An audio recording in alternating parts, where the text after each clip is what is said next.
Think of the last meal you had.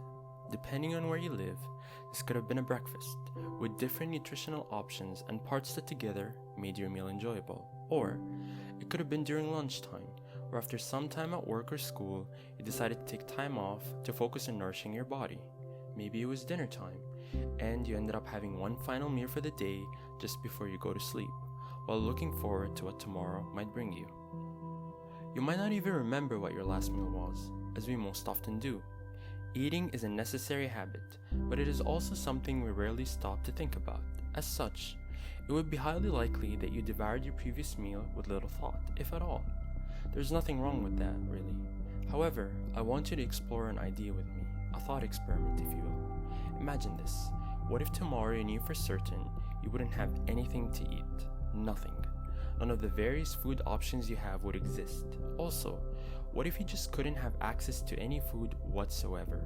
Not because it doesn't exist, but because you merely cannot access it in any way. You cannot buy it, you cannot ask for it, and most important of all, you as a human being still need it to function. How would you feel? What would you think? What would you do? More importantly, how would this affect you?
The reality is, many people around the world live this way, daily.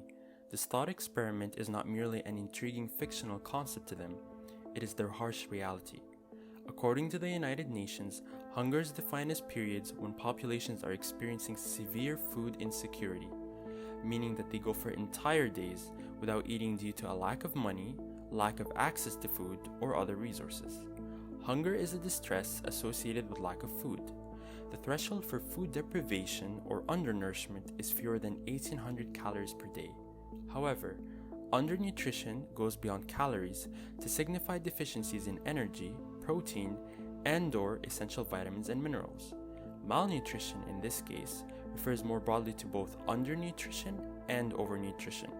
Food security relates to food availability, access, and utilization. When a person always has adequate availability and access to enough safe and nutritious food to maintain both an active and healthy life, they are considered food secure. You might think that maybe we aren't making enough food to feed everyone, but that cannot be further from the truth. Around the world, more than enough food is produced to feed the global population. We make enough food in a year to feed 1.5 times our population. Still, more than 820 million people go hungry each year. An estimated 17 million children under the age of 5 worldwide suffer from severe acute malnutrition, which is also known as severe wasting, yet only 20% of severely malnourished children have access to life-saving treatment.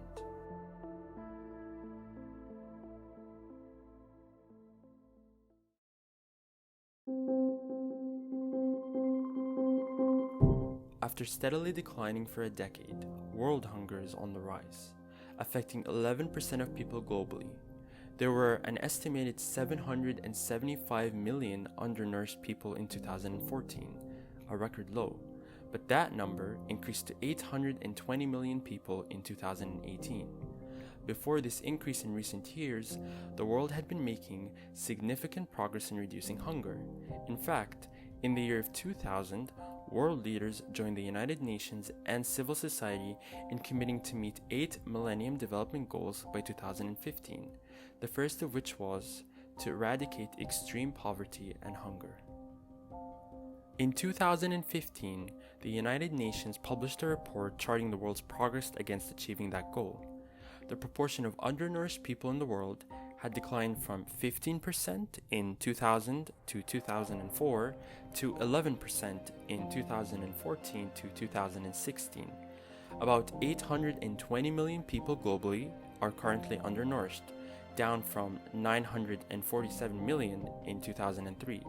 The rate of stunting, a term used to define children too short for their age as a result of chronic malnutrition, fell from 33% of children under age 5 in 2000 to 23% in 2016.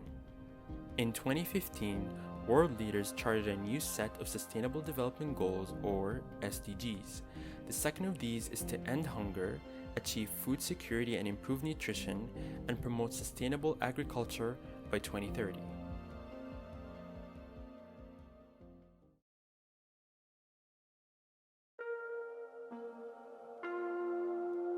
You might be starting to wonder, what is really causing this to happen? Well, as most issues in life, it ends up being due to a number of reasons. Hunger is strongly interconnected with poverty, and it involves interactions among an array of social, political, demographic, and societal factors. People living in poverty frequently face household food insecurity, use inappropriate care practices, and live in unsafe environments that have low access to quality water, sanitation, and hygiene.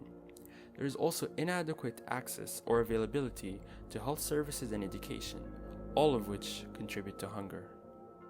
Conflict is also a key driver of severe food crises, including famine, a fact officially recognized by the UN Security Council in May of 2018. The UN estimates that 489 million of 815 million undernourished people and 122 million of 155 million stunted children live in countries affected by conflict. Hunger and undernutrition are much worse when conflicts are prolonged and institutions are weak. The number of conflicts is on the rise, some worsened by climate-related disturbances. Weather-related events, in part associated with climate change, have also impacted food availability in many countries and thus contributed to the rise of food insecurity. Economic downturns in countries dependent on oil and other primary commodity export revenues has also affected food availability and decreased people's ability to access food.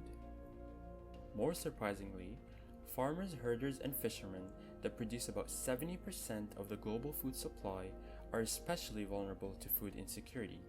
Poverty and hunger are most acute among rural populations.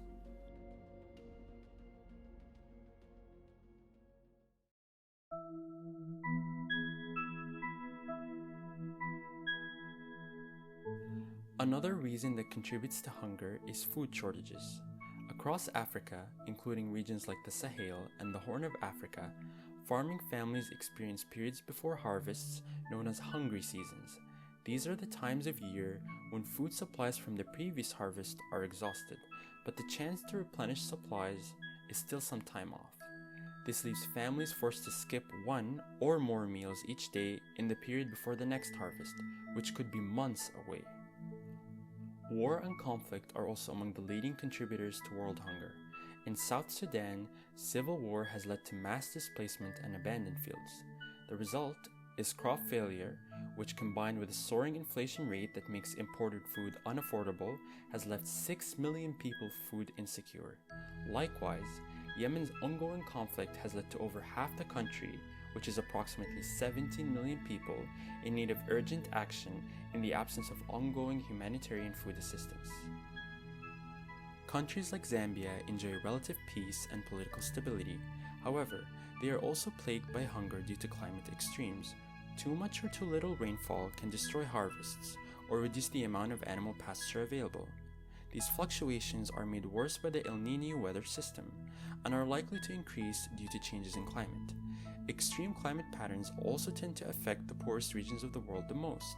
The World Bank estimates that climate change has the power to push more than 100 million people into poverty over the next decade.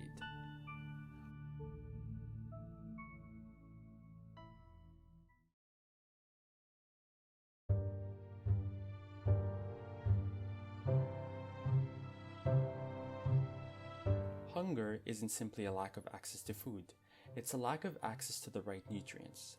In order to thrive, humans need a range of foods providing a variety of essential health benefits.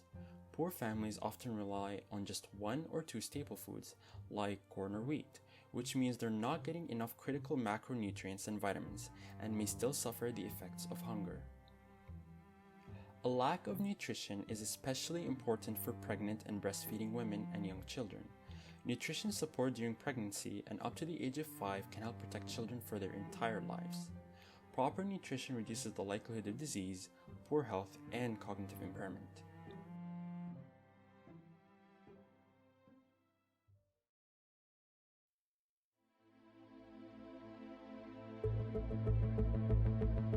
Systemic problems like poor infrastructure or low investment in agriculture often prevent food and water from reaching the world populations that need them the most. Much like the poverty-hunger cycle, a country's economic resilience has a direct effect on its nutritional resilience.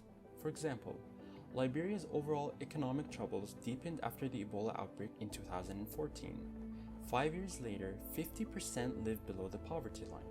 Working towards economic stability overall will have a ripple effect on other causes of world hunger.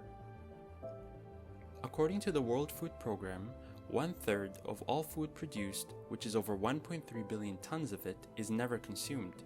What's more, producing this wasted food also uses other natural resources that, when threatened, have a ripple effect in the countries that are already hit hardest by hunger, poverty, and climate change. Producing this wasted food requires an amount of water equal to the annual flow of Russia's Volga River and adds 3.3 billion tons of greenhouse gases to the atmosphere.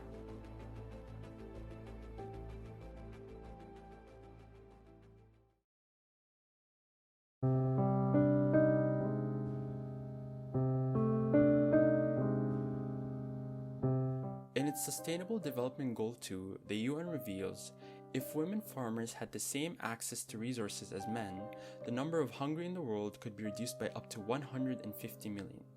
Female farmers are responsible for growing, harvesting, preparing, and selling most food in poor countries. Women are on the front lines of the fight against hunger, yet they are frequently underrepresented at the forums where important decisions on policy and resources are made. Beyond war and conflict, forced migration can also be a cause of hunger. Many refugees living abroad live in neighboring countries with limited resources to begin with. In Lebanon, for example, nearly 1/3 of the population are refugees, placing a huge strain on resources. This is a problem which can only be resolved by a political solution.